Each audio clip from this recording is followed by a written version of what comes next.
ครับอยู่กับสนุกเรือไหมผมก็เลยมาเล่นเกมเรือจนสลัดนะครับมันแน่ๆดีนะจริงใจนะจริงใจนะจริงใจนะ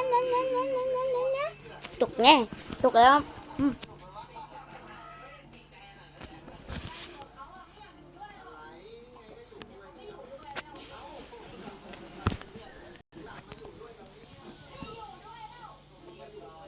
ไปนับเรือจนสลัดนี่ของผมนะครับนี่นะผมมันรูแตกแล้วนะ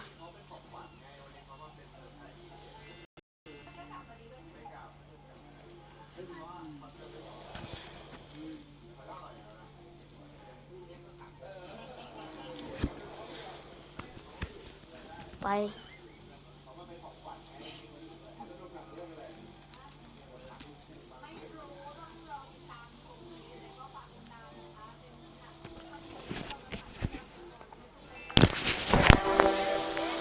จบแล้ว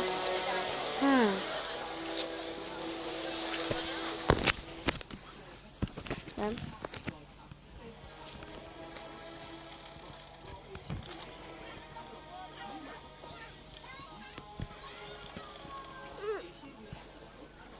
go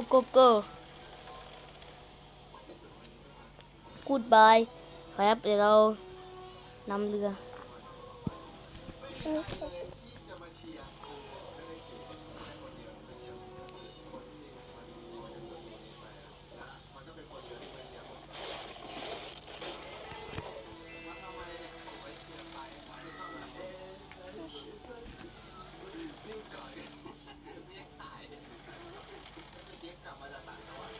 ครับเดี๋ยวเพื่อนเข้าไปคนนึงนะยังไม่เข้ากันเลยอ๋อเขาแล้วคนนี้เขาแล้ว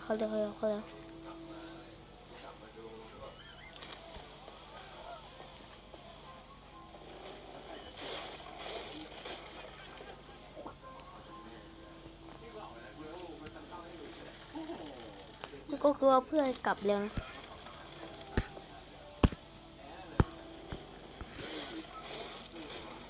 เหยียดติดทุกคนติด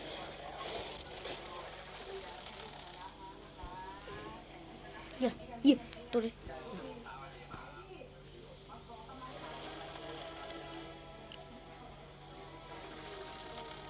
คนนี้สู้ใช่ไหมใช่ปะ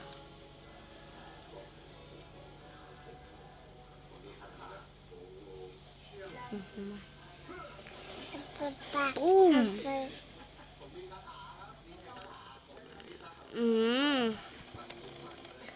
ความ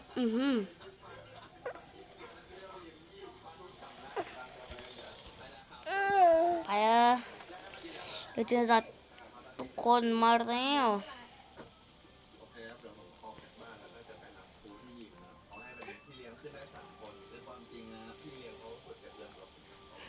ไป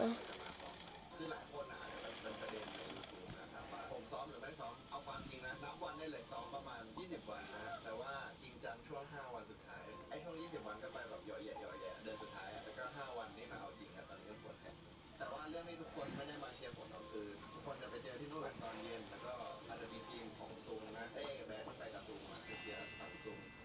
ฝั่งขาวฝั่งผมฝั่งดำคนละฝั่งจะเอาละล่ะคุณเล่นและเรื่องที่เก๋ไม่ได้มาเชียร์นะก็คือเก๋ไปถ่ายงานที่จะส่งมาไปครับยาวๆคนตัวนี้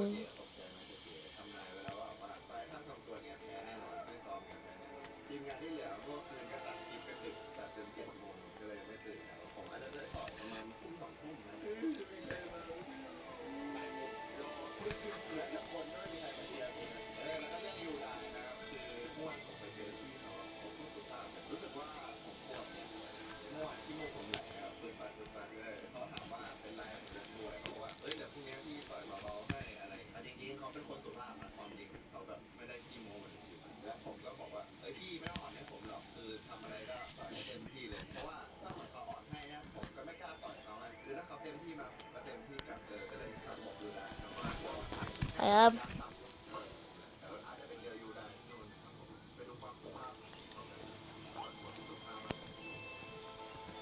ยาวๆ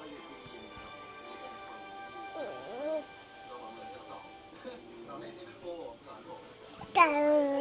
ปุ๊ด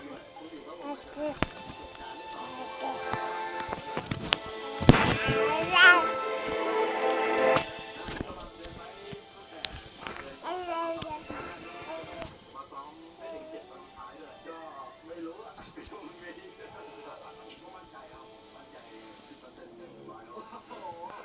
10%เต็มดูว่าแล้วมั่นใจตรงคุณจะเอาอะไรไปมั่นใจแต่ไม่เป็นไรครับก็เป็นกีฬามีแพ้มีชนะนะครับเดี๋ยวเอาไปที่เซ็นทรัลเวสเกตกันเลยครับแล้วเจอกันครับผมนี่ฮะขนาดปูหมดยังไม่มั่นใจตรงจะเอาอะไรไปมั่นใจเฮ้ยตอนนี้เขาบอกว่าเกมนะ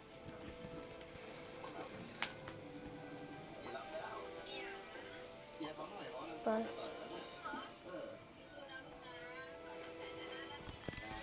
ไป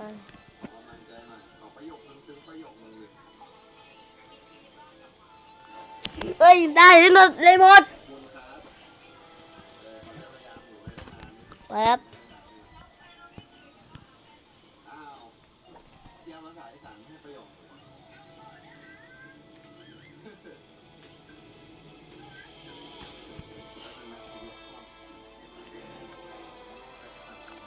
แป๊บ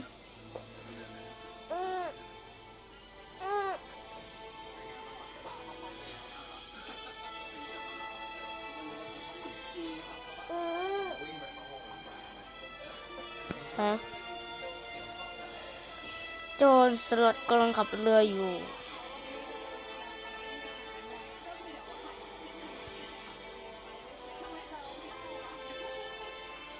ไปวันนี้นะพูดน้อยหน่อยนะเพราะว่าพี่จะปาก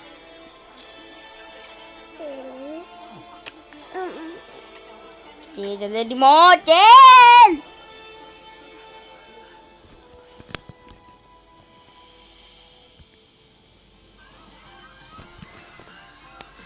ไปครับ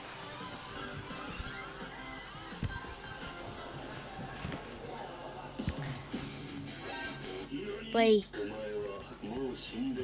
ยี่ลุย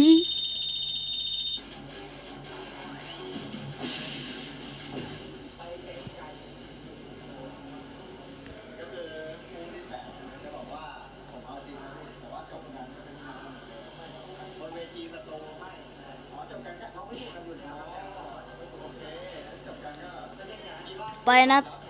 เกิดเมื่อกี้ตอนที่นะครับมัน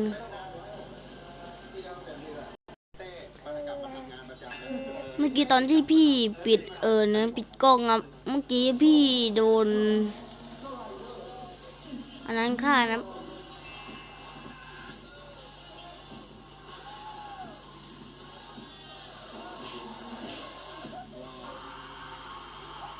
อันนี้พี่เบลอ่ะพี่ออกตรวจครับหน้าที่เป็นพิธีกรในวันนี้นะพิธีกรซ้อมยกได้นะซ้อมมาแค่5 วันวันละยกสุดยอดครับผมแต่วันนี้วันเดียว5 ยกนะแป๊บเดี๋ยวว่านะรู้สึกแบบเมื่อกี้เห็นเรือแบบนะ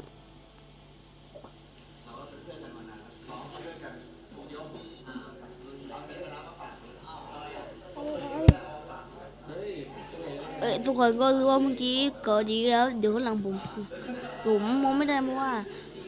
ปุ่มไม่เยอะครับเดี๋ยว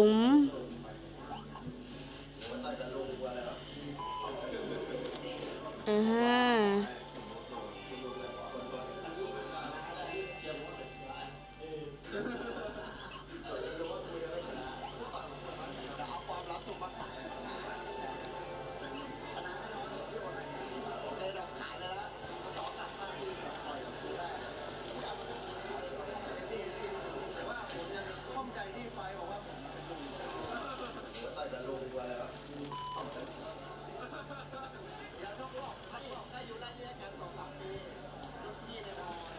รู้สึกแบบมันจะไล่ผมอยู่ข้างหลังก็สำหรับคลิปนี้ก็แค่นี้ก่อนแล้วก็อย่าลืมกดแชร์อย่าลืมกดไลค์กดแชร์กด subscribe ใต้กระดิ่งให้คลิปพี่ด้วยนะบ๊ายบาย